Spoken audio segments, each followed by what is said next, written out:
Guten Tag, collectors. Here we have a 1/64 scale version of the Type 300D Cabriolet, the W189 body style, and it's by a brand called Mortal Model. I don't think I have any from this brand before. It's in medium red and silver on top. And let's see here. Oh, this has information here. So it's these were built between 57 and 62, and it was a flagship model of that Mercedes at the time. And it was, let's see, superior to the rival. A Rolls-Royce Silver Cloud was its rival back then. So glass partition, a mobile phone, and a dictation machine.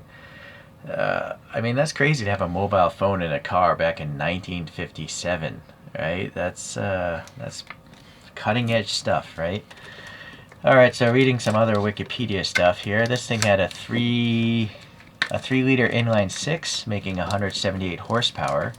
This thing had independent suspension, and it was actually a driver's car. It was very shared a lot of parts with the 300 SL.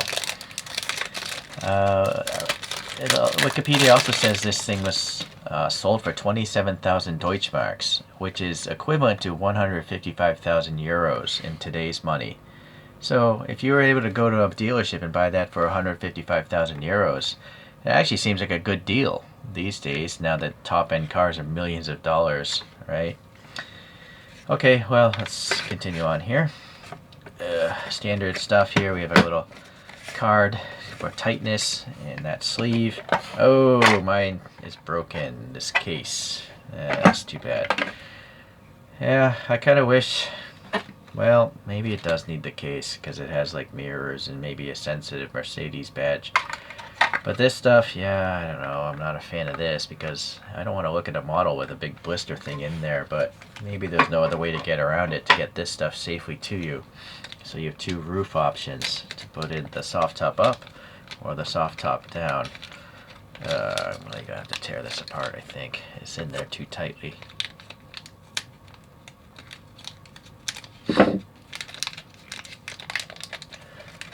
Alright, so it's nice that you have those options. I'm going to have the roof down, so we can show the rear comparison, I guess. So there's two peg holes. I don't think there's anything else holding this roof down.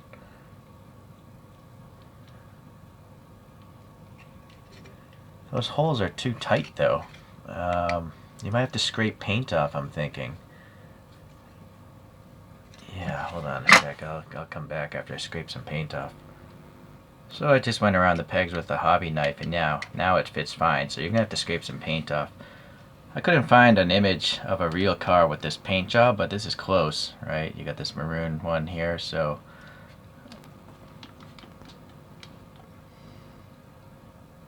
it looks pretty good to me. All right. So now let's get that off. Just finished looking at this roof because I'm never gonna see it again. You do have the folding mechanism of the convertible, this little double hinge thing going on, and then you have a separate window piece, clear plastic, and it was nice that they painted this stuff black on the inside. So that's pretty nice, a pretty nice roof panel, I guess. All right. So now we have the convertible down piece, and I don't know if I'm gonna have to scrape paint off again, but let's try it first. This one I'm lucky, and frankly, even if it's tight, I don't care because this is how I want to display my model. Alright, so let's look at these images now. So the real car, though, that's a really big roof back there, and the model is actually a little bit sleeker looking. So it's not as realistic, but it actually looks better on the model because it's not so ridiculously huge there, right? Looks pretty good again. Side view is the best comparison. Yeah, see, look how tall that roof all folded up is. You can see that metal hinge thing from the previous part. But it's not on this one, though, unfortunately. It's too bad.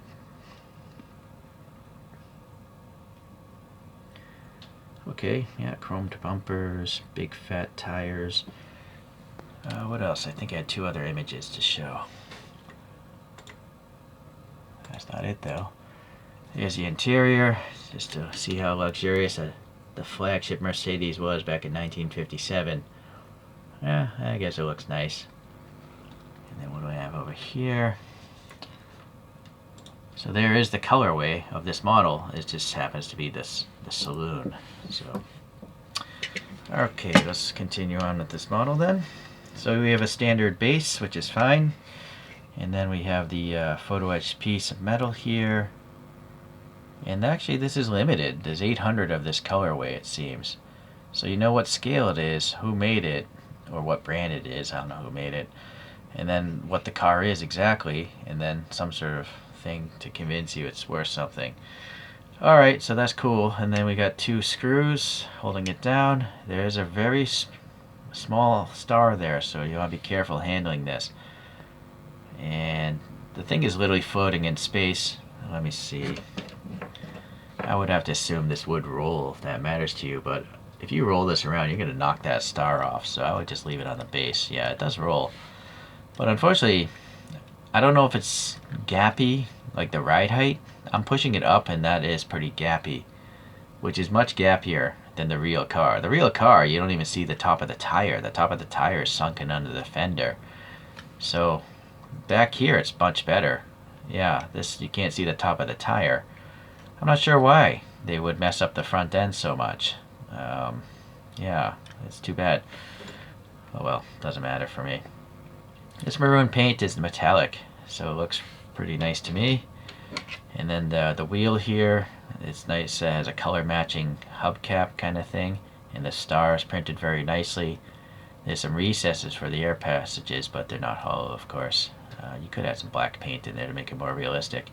The sidewall of the tire looks pretty good. It's a little bit of a curvature, and the white wall is concentric, so no complaints there.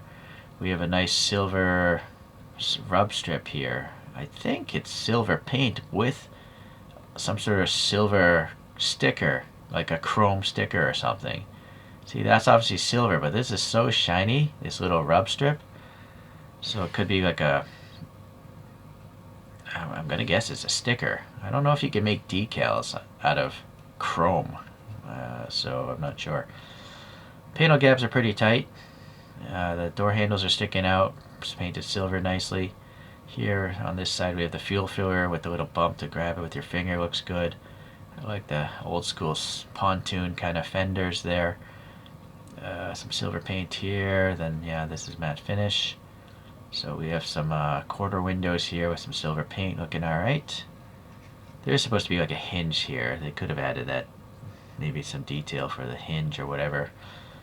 We have a big chrome looking thing here. Oh, I see. This is a turn signal on the real thing, but it should be orange.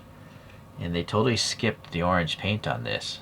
They could have painted this orange. I'm not sure why they would skip that. It's quite obvious on those photos, right? Anyways, maybe they thought these were the turn signals. But these are just white fog lights, I think, on the clear fog lights on the real car. Anyways, the headlights look nice. You have this clear dome, and then inside it looks like there's a little light bulb back there. The bezel looks nice and shiny. Same with the bumper. It's nice that there's an actual license plate. This could actually be a real car in life with this license plate, but I didn't think to look that up. You can see some silver paint here. Not sure. Maybe the real car has it when it's in this colorway, but not that coupe that I brought up. This grill is photo etched, I think. Or is it? Or 2 pieces of photo etching? I mean, the grate here, I think these holes are hollow. I think there's literally just space back there. If you see how the light is, the black is shifting. So I think that's a photo etched piece, but I think this is another photo etched piece with the horizontal and vertical ribs on top of it. So that's pretty cool.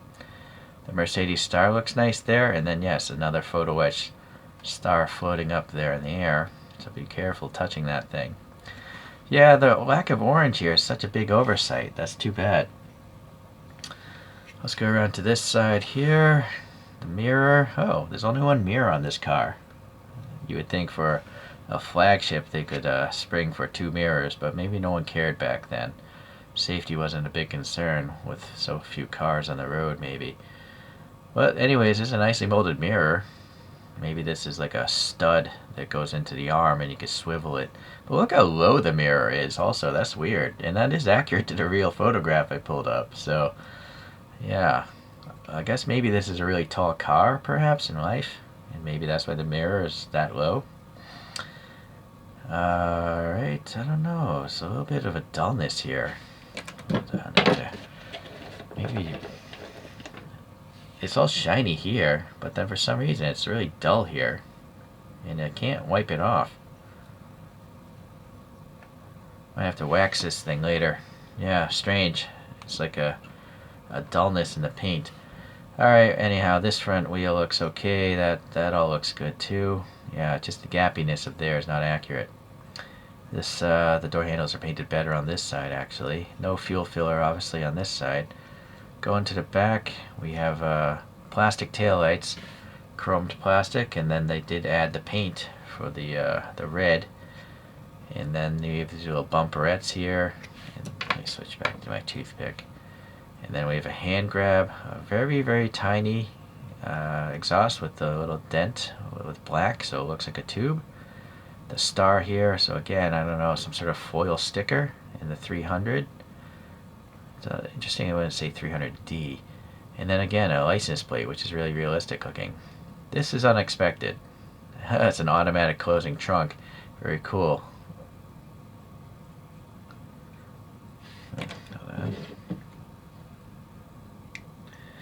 So that interacts with this thing though, so I'm gonna have to take this thing off just to see how far this can go up.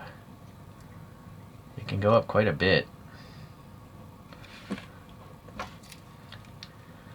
I don't know why a lot of brands choose to do opening parts. Like, why do you need a trunk that opens?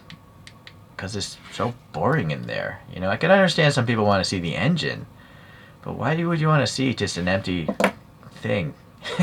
It's just wasteful. Wasteful engineering, wasteful parts, and very often it makes the model look bad because of the panel gaps. Like that giant gap right here, right? This is not realistic looking, having a gap that big. Fortunately, the design of this car is pretty well hidden, right? Because this sits on top of a surface, but still, that's quite gappy. And then also makes you wonder, this silver accent line, if that's supposed to be there on the real car, but they had to lose it because they decided to put an opening trunk on this thing. I will say the automatic printing though is nice, because I never knew that, right? Now you know these things had automatic trunks. But oh boy, look at that. That is just horrible. It's so gappy. So you want to probably pick a dark color if you buy this model. If you buy a lighter color, you're going to see a giant gap. Yeah, so be careful of that. Okay, well, looking at the interior now.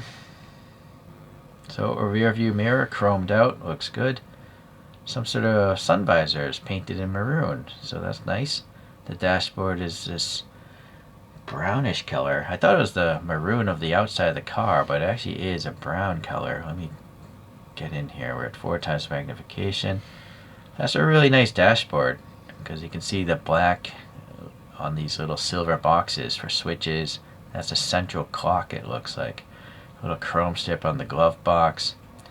And just some big sort of chrome strip along the bottom of the whole dash with, I don't know if those black dots are rivets or air vents.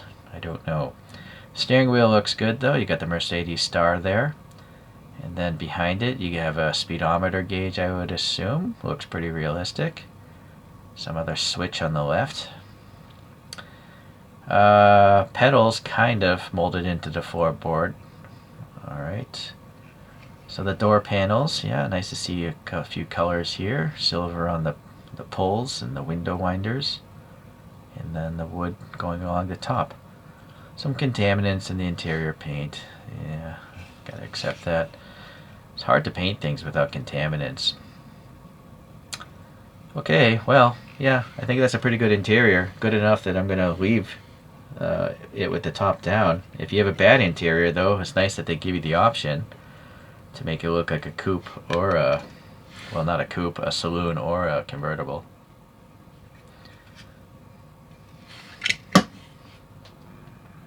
So a few other things. Wiper blades. They are photo etch pieces, but they're exceptionally small. I don't know. I also think maybe this hood comes off. I think I saw images of that.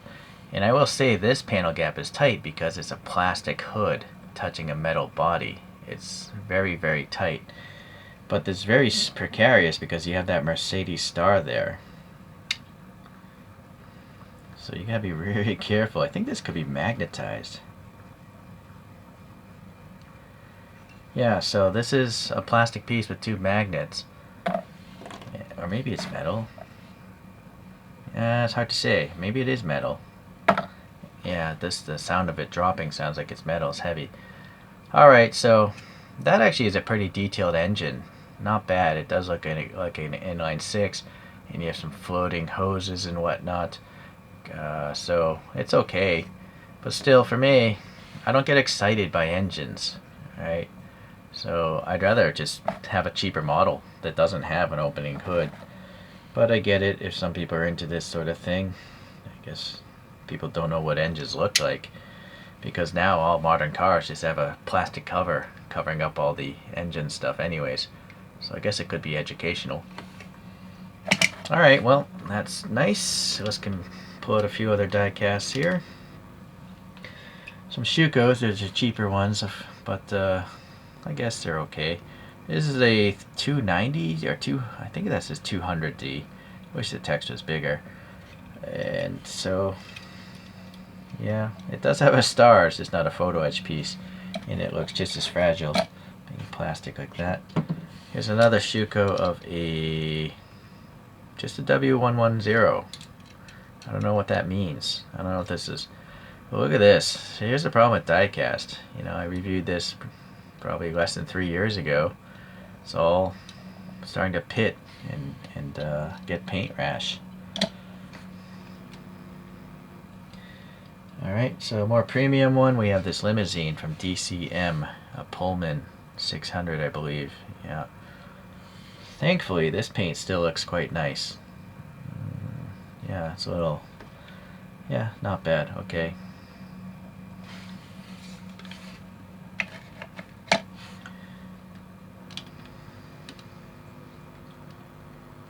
I think this is maybe that's too big. Maybe the scaling of it.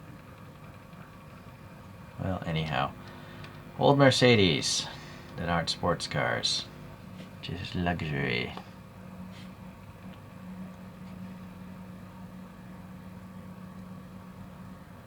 Alright, I think that's enough time for you to look at the other models.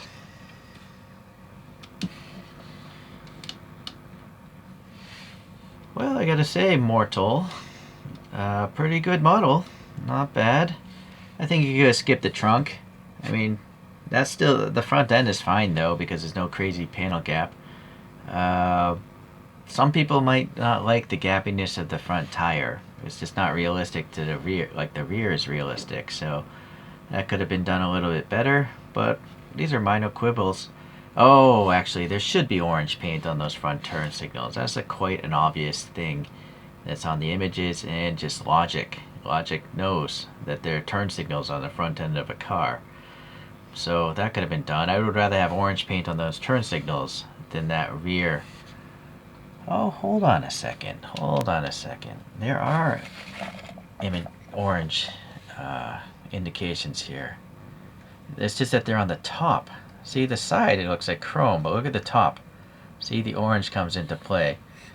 Alright, so there is some orange, just not enough orange. It's not on the front faces either.